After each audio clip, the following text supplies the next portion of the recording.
Starom groblju u Nišu ima 7 spomenika članova porodice Baltezarević.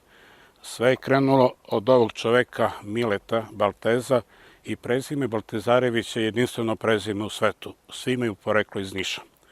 Nama je interesantan i Velimir, njegov unuk, koji je kao srpski vojnik umro u Skadru 31. decembra 1915. godine.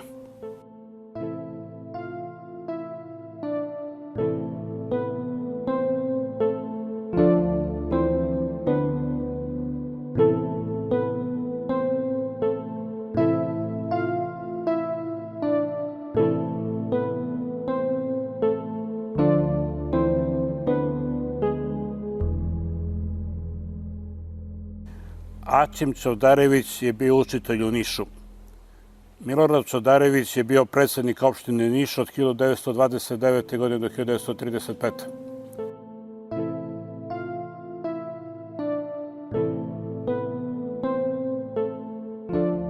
Dimitrije Čohađić se u vreme turske okupacije Niša borio za samostalnost crkve, zbog čega je prognan u Malu Aziju. Izdašnim prilozima pomagao je škole u Nišu i darovite đake.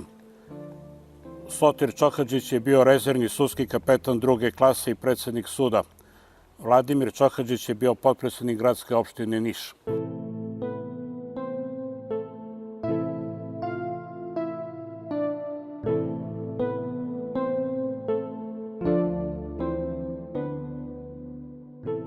Tanasije Tasko Uzunović bio je član Niškog komiteta.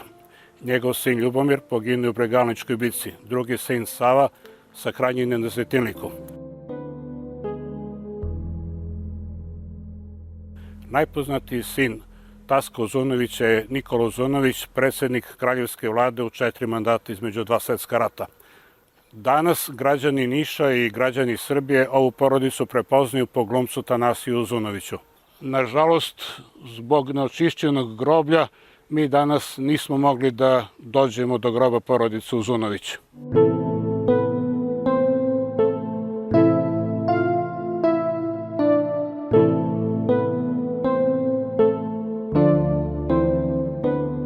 Projekat Aleja zaboravljenih velikana sufinansiralo Ministarstvo kulture i informisanja Republike Srbije.